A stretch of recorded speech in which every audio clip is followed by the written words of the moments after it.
मुझसे झूठ का कोई लाभ नहीं होगा। ब्रह्मासुर, स्मरण करो तुम कौन हो? मायासुर का पुत्र हूँ मैं, अपने स्वामी महाराज कंस का सेवक हूँ और तुम्हारा हूँ मैं काल।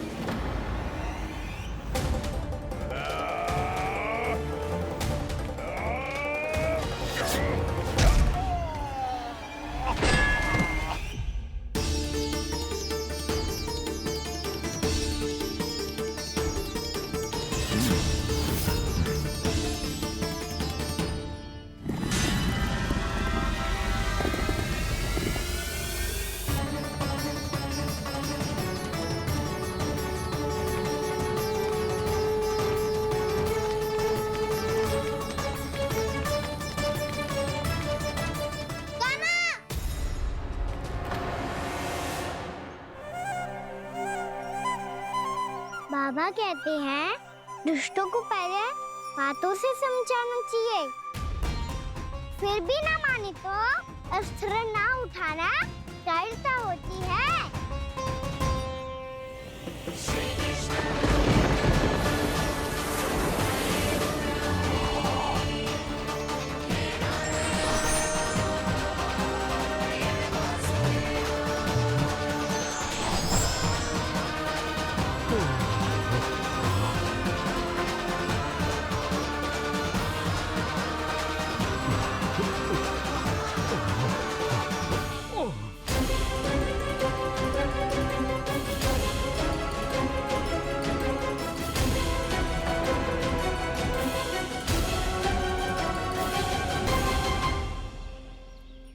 पता था मुझे, अपने बाबा के स्वरूप को हानि नहीं पहुंचाओगे।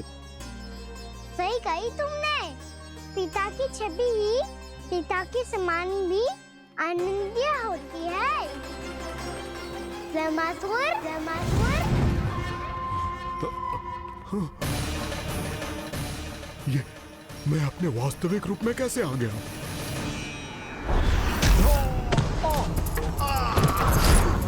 नहीं लेना चाहिए था तुम्हें। मैया ने सिखाया है भूल को क्षमा किया जा सकता है, पर जानबूझ के किए गए अपराध के लिए दंड ही एकमात्र विकल्प होता है। ये बार बार अपनी मैया का नाम ले रहा है। यदि मैं वो स्वरूप लूं तो अपनी मैया पर वार नहीं कर पाएगा ये।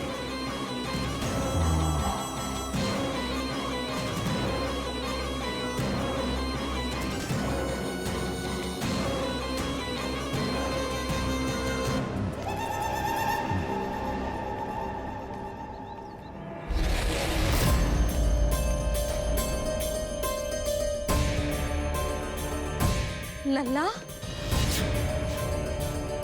मैं तेरी मैया हूँ, अपनी मैया को मारेगा? बच गया। समझाया था, पर तुमने एक बार फिर से मूर्खता कर ही दी। इस पर तुमने पहले से भी बड़ी और पहले से भी भयंकर भूल किया ब्रह्मासुर।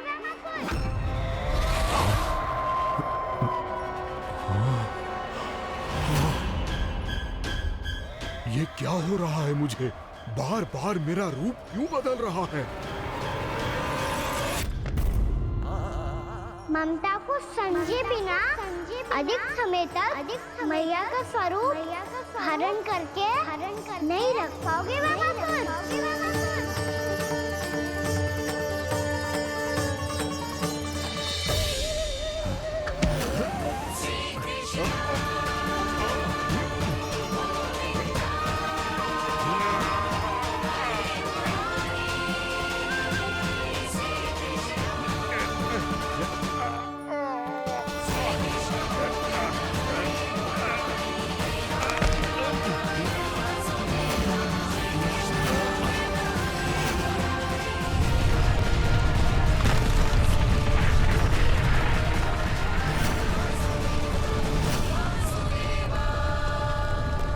प्रभु के क्रोध से धरती भी कांपने लगी है।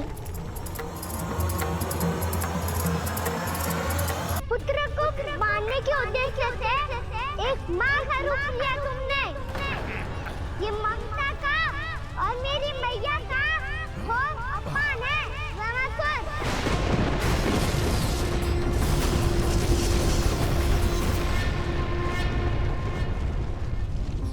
इससे पहले इस असुर के कारण निर्दोष प्राणियों का कोई अहित हो, मुझे कुछ करना होगा। यदि मैं माया का स्वामी हूँ तो आप भी बल के स्वामी हो। दाऊ, अपनी क्षमता अपना सामर्थ्य स्मरण करो।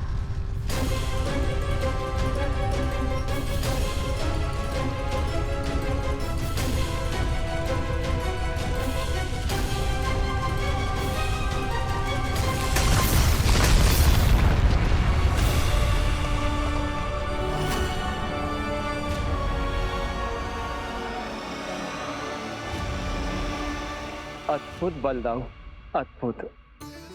अपने बल का उचित प्रयोग करके आपने प्राणियों को हानि होने से बचा लिया और ये भी सिद्ध कर दिया कि इस युग में आपसे अधिक बलवान और कोई नहीं होगा। आज से आप बलदेव के नाम से भी जाने जाएंगे। आज से आप बलदेव के नाम से भी जाने जाएंगे। आपके चरणों का ये चिन्ह युगों युगों तक आपके बल की कथा कहता रहेगा। बलराम का चरण चिन्ह।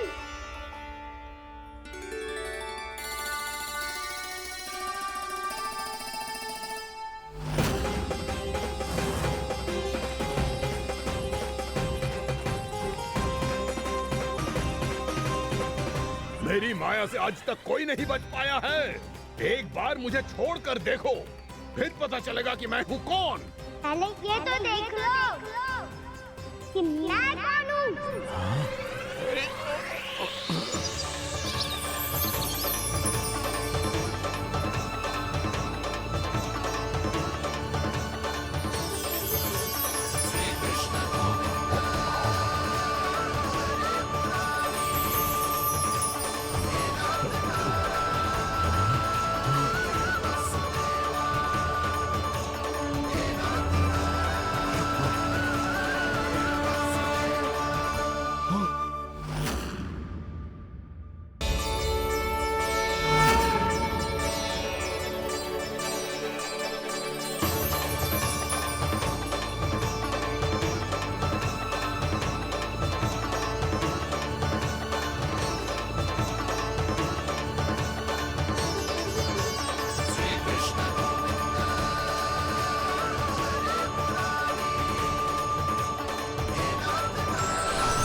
कुछ स्मरण आया रामासुर?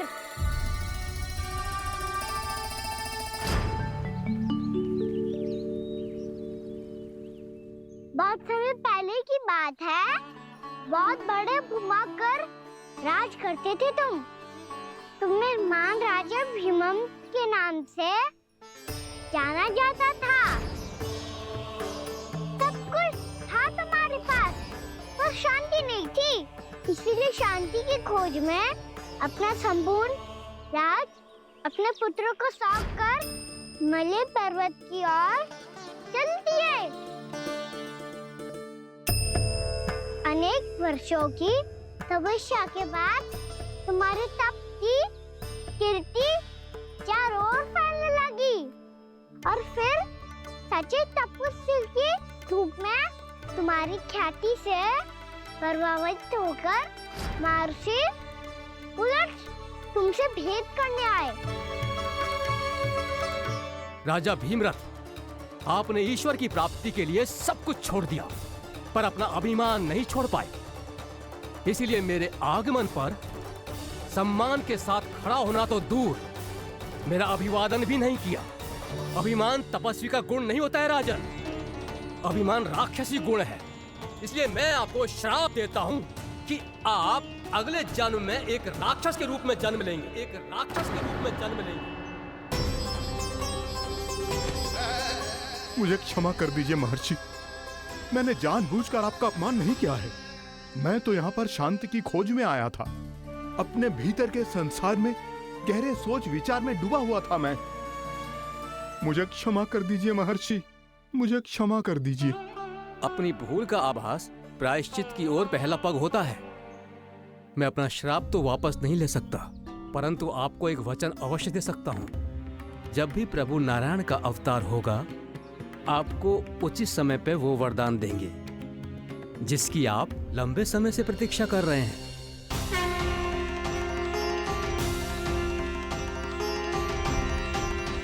प्रभु, आपने मेरी आंखें खोल दी। अब मुझे पता चल गया है कि आप कौन हैं और मैं कौन हूं। इसलिए आप मुझ पर कृपा करके अपने चरणों में स्थान दे दीजिए। मुझे वो शांति प्रदान कीजिए जिसकी खोज में मैं वर्षों से भटक रहा हूँ। शांति तो मोक्ष में ही है, इसीलिए मैं तुम्हें मोक्ष का वरदान देता हूँ।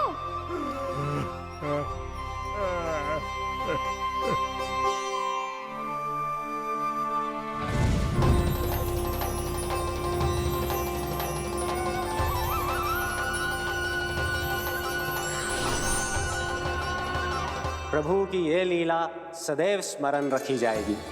इस स्थान को इनका आशीर्वाद मिलेगा और इस कंदरा को व्योमासुर की कंदरा के रूप में पहचाना जाएगा। भविष्य में अनेक ऋषि मुनियों की शरण स्थली बनेगी ये कंदरा। दीदी, ये कोई साधारण बालक ना है। ऐसा चमत्कार कोई साधारण बालक थोड़ी ना कर सकते है। तुम सत्य कह रहे थे बलराम।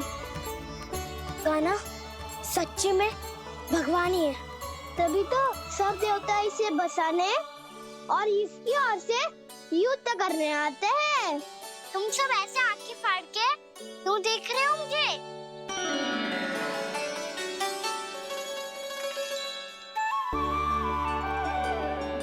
बलराम, तुम बलवान हो और कान्हा भगवान है। दूर दूर तक कोई दिखाई ना दे रहा है। ना जाने किस हाल में होंगे बालक। कहीं हम ही तो मार्ग ना भटक गए शीघ्रता के चक्कर में। अब तो एक पग भी ना चलो जा रहे हो। जल, किसी के पास जल है क्या? कंठ तो मेरा भी सूख रहा है मौसी। भाभी, निकट ही जमुना जी है, कहूँ तो वहाँ से जल ले आओ। मैं भी जा रही हूँ भाभी, एक से भले दो। हाँ चल। शीघ्रता से आओ। हाँ।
जानकी, जानकी,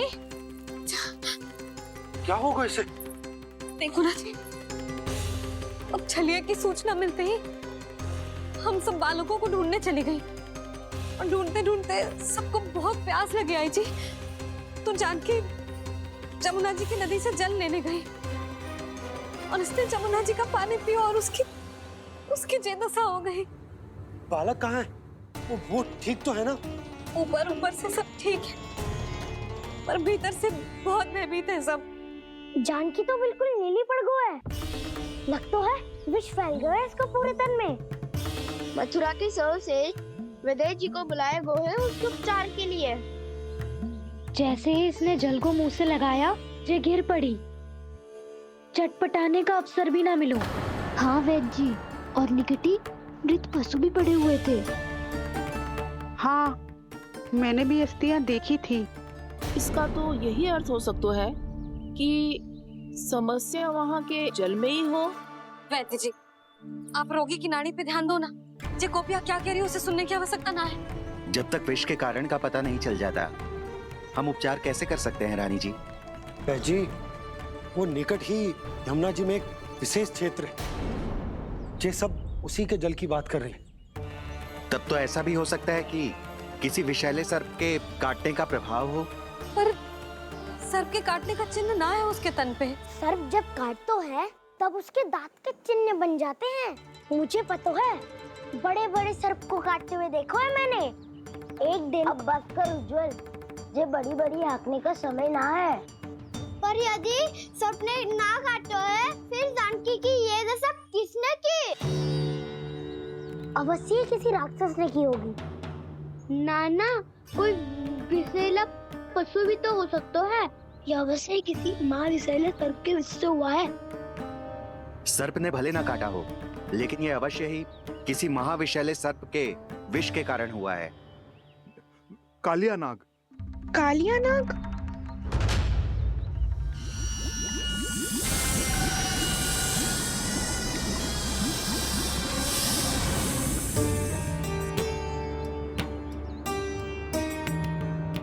संकेतों से तो ऐसा लगता है कि जानकी ने कालिया नाग के क्षेत्र के विशाल जल पी लियो है। कालिया नाग एक लोक सुरती है, कल्पना में गढ़ी हुई एक कथा, और कछु ना है। हमें जाके पता लगाना पड़ेगा। पर हमें वहां जाने से मना क्यों है ना बड़ों ने? उज्जवल सही कह रहे हो है। इस समय जानकी के स्वार्थ से अधिक महत्वपूर्ण और कछु ना है। जानकी हमारे लिए ही जलाने गई थी जी। ना मैं उसे जाने देती ना जैसा वो तो। वैद्य जी, आप शीघ्र कछु करो, कैसे भी कछु भी करो, पर इसके प्राण बचा लो। यशोदा, धैर्य रखो, श्री नारायण पर विश्वास रखो, वो सब ठीक कर देंगे।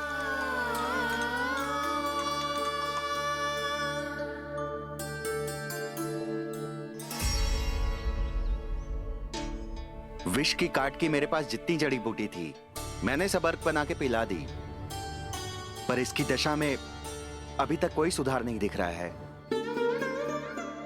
यह अंतिम जड़ी बूटी है। अगर इससे भी चमत्कार नहीं हुआ, तो फिर जो नारायण की इच्छा।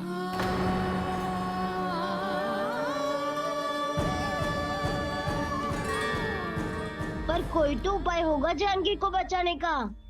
कान्हा, यदि तुझे किसी औषधि के बारे में पता है, हमें बता दे, हम जाके ले आएंगे।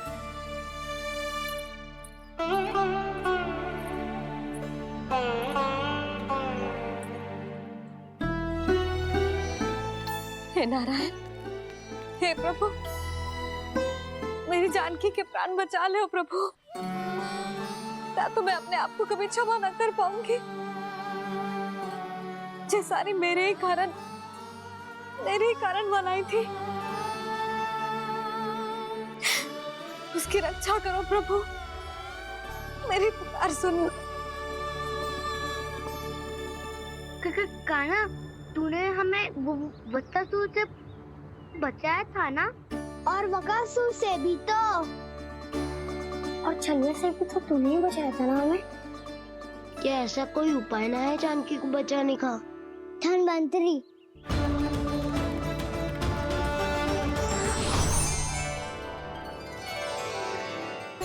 मैं आ गया हूं प्रभु, चिंता मत कीजिए, आपके आदेश का पालन अवश्य होगा। यशोदा मैया,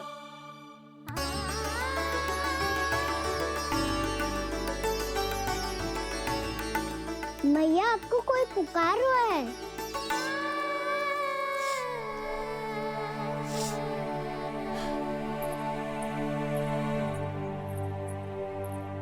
चिंता मत करो मैया, अब धन्वंतरी जी आ गए हैं, वो सब संभाल लेंगे। धन्वंतरी जी कौन है? जिन्होंने संसार का आयुर्वेद दिया, आरोग्य के देवता। वे श्री नारायण के अवतार।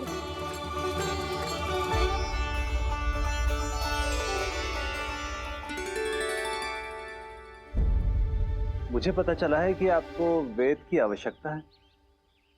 हाँ हाँ, भीतर आइए। आइए आइए बैठे जी। जी रहे। मथुरा का सर्वश्रेष्ठ वैद्य अर्थात मैं यहाँ आ चुका हूँ और रोगी को जितनी औषधि की आवश्यकता थी सब दे चुका हूँ। निश्चित रूप से आपने विष की काट के लिए बहुत ही उत्तम अर्क तैयार किया है। इसीलिए किसी और वैद्य की आवश्यकता नहीं है। किंतु आप अकेले कितना कुछ करेंगे वैद्यराज? मुझे अपना सहायक ही बना लीजिए। पर जो करना था मैं पहले ही कर चुका हूँ। हाँ, वो तो आप कर चुके हैं। बस रोगी के तन से विष निकालना शेष है ना वैद्यराज? हाँ हाँ, बस वही शेष है। इनके रक्त को विष रहित करने में मैं आपकी सहायता करूंगा। पहले ये संजीवनी मानी जाने वाली इन लाल फूलों की बूटी को भी घिसना है ना?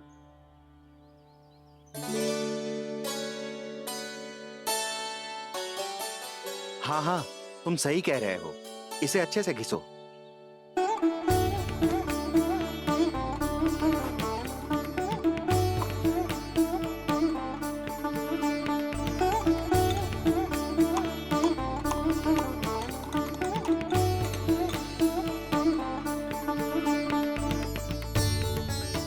और ये नीले फूलों को भी तो मिलाना है ना? हाँ हाँ, अच्छे सहायक बन सकते हो तुम। ऐसे ही श्रम करते रहो।